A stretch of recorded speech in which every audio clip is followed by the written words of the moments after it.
This is part 2 of my 3-part subjunctive series. This will make more sense if you've already seen part 1. You can find the other 2 videos and everything else I mentioned today at SpanishDude.com/subjunctive. In this video, we are going to start to get into the technical stuff. I'm going to show you how to identify the 3 grammatical situations where the subjunctive occurs. Then, in the next video, I'll give you the 3 tests, one for each situation. But remember, with the subjunctive, you gotta choose your hard. With the subjunctive, there's no easy way. There's just the hard way and the even harder way. The even harder way is the normal way. Memorize all the rules, triggers, special situations, and exceptions and still not know what's going on. But just the hard way, my way, is get a little technical up front to make it way easier and clearer from here on out. So if this is your first time seeing this stuff, or it's been a while, don't freak out if it's not perfectly clear the first time through. Not only is this a bit technical, but this is 5 days of my subjunctive workshop squeezed into 3 fairly short videos. The goal here is just to give you the gist of the situation, the big picture view of what's going on. Alright, starting from the beginning. It goes word, phrase, clause, in order of increasing complexity. These are the building blocks of our sentences. We all know what a word is. A word is a word. Then my simple definition of a phrase is a group of words working together. A phrase is a group of words working together. And my simple definition of a clause is a group of words working together that contains a conjugated verb. So a clause is a phrase but with a conjugated verb. You with me? Great, moving on. We also all know that words can serve as adjectives, adverbs, or nouns, among other things. Then, to refresh your memory, adjectives tell us more about nouns, that's what they do. Adverbs tell us more about verbs, among other things. And nouns represent things. People, places, ideas, these are all things. So, adjectives tell us more about nouns, adverbs tell us more about verbs, and nouns are things. But here's what I didn't realize for way too long. Phrases and clauses can also serve as adjectives, adverbs, or nouns. And you want to hear something crazy? When a phrase serves as an adjective, it's called an adjective phrase, and when a clause serves as an adjective, it's called an adjective clause. Wild, right? In all 3 of these examples, the words in bold are serving as adjectives. We know they're adjectives because they all tell us more about the noun, friends or amigos. I have good friends. Tengo buenos amigos. What kind of friends are they? They're good friends. I have very nice friends. Tengo amigos muy simpáticos. What kind of friends are they? They're very nice friends. I have friends that work at the hospital. Tengo amigos que trabajan en el hospital. What kind of friends are they? They're friends that work at the hospital. Do you feel how the bold words are all serving as adjectives, telling us more about the noun, friends, or amigos? In the first example, it's a one-word adjective, good or buenos. In the second example, it's an adjective phrase, very nice or muy simpáticos. And in the third example, it's an adjective clause, that work at the hospital or que trabajan en el hospital. We know the second example is just a phrase because it doesn't contain a conjugated verb. And we know the third example is a clause because it does contain a conjugated verb, work or trabajan. Adjective, adjective phrase, adjective clause. It works the same with adverbs. When a phrase serves as an adverb, it's an adverb phrase. And when a clause serves as an adverb, it's an adverb clause. In all 3 of these examples, the words in bold are serving as adverbs. We know they're adverbs because they all tell us more about the verb bought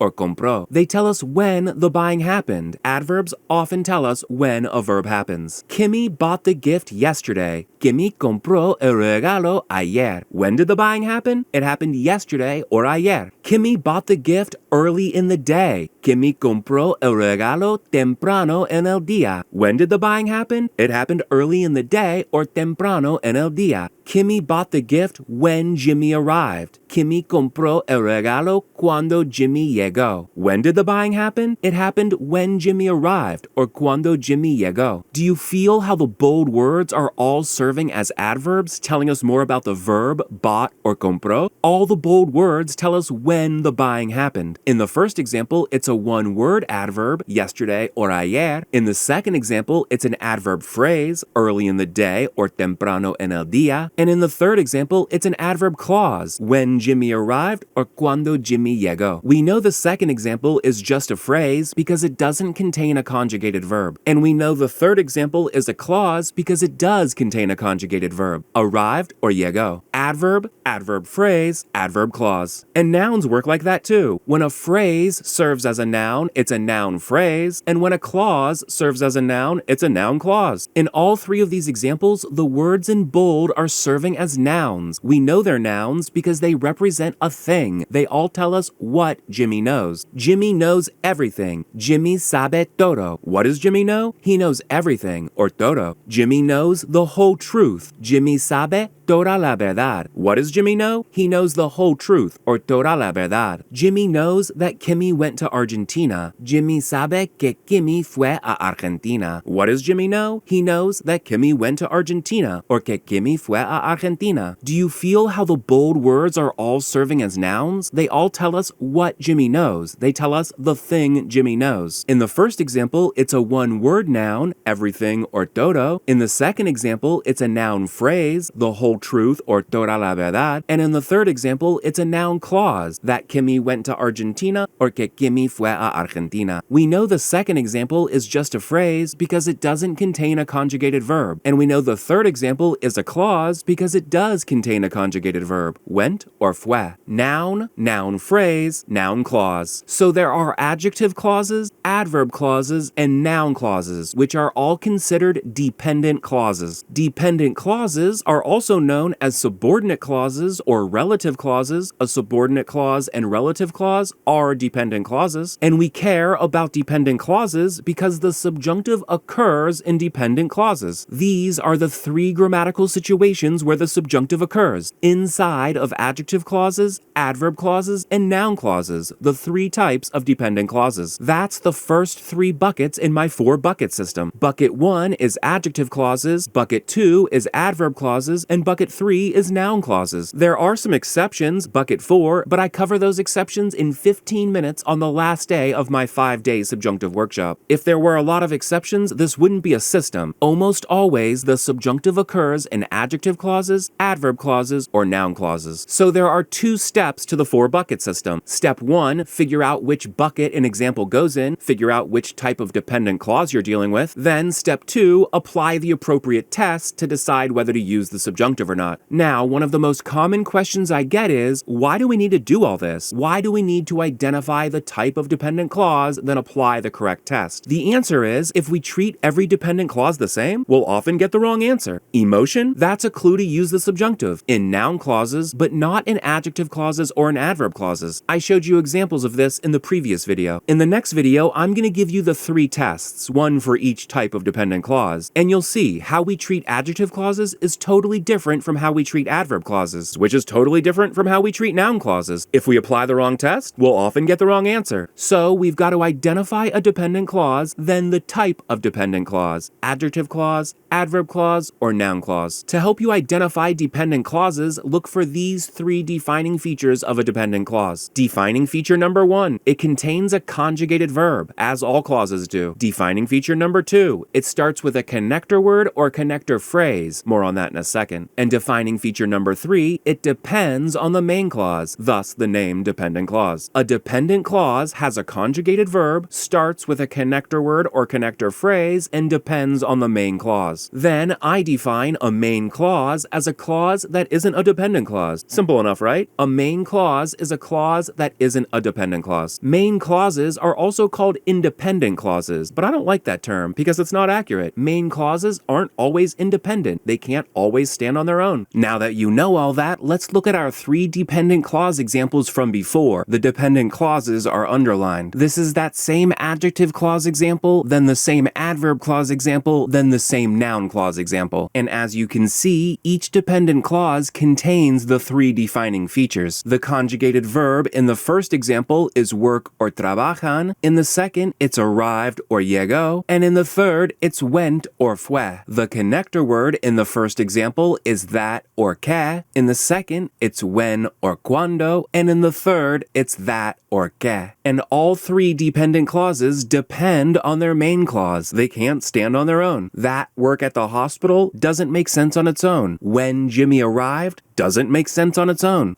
That Kimmy went to Argentina doesn't make sense on its own. And the main clause in the first example, not the dependent clause, is I have friends or tengo amigos. The main clause in the second example is Kimmy bought the gift or Kimmy compró el regalo. And the main clause in the third example is Jimmy knows or Jimmy sabe. Then the only way to correctly determine the type of dependent clause every single time is figure out what role it's serving in a particular sentence.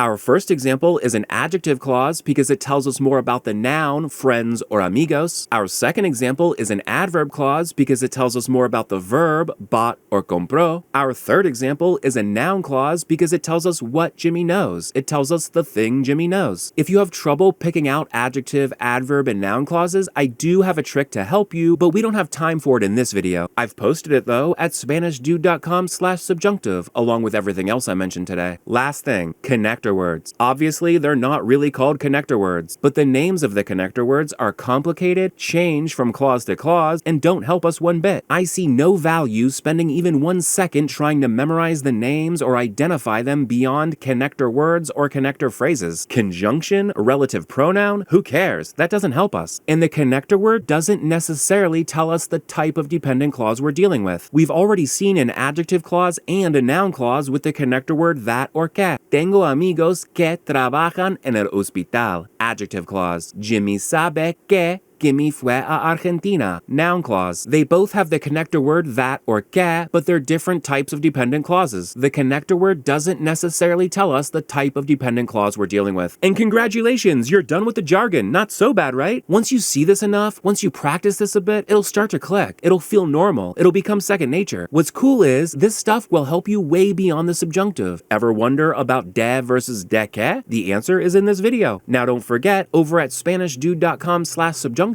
you'll find the next video in this series where I give you the 3 unique tests, one for each situation, one for each bucket. And you can also grab the free bonus video where I give you my trick to easily figure out which type of dependent clause you're dealing with. Okay, until the next time, hasta luego. Adios, amigo.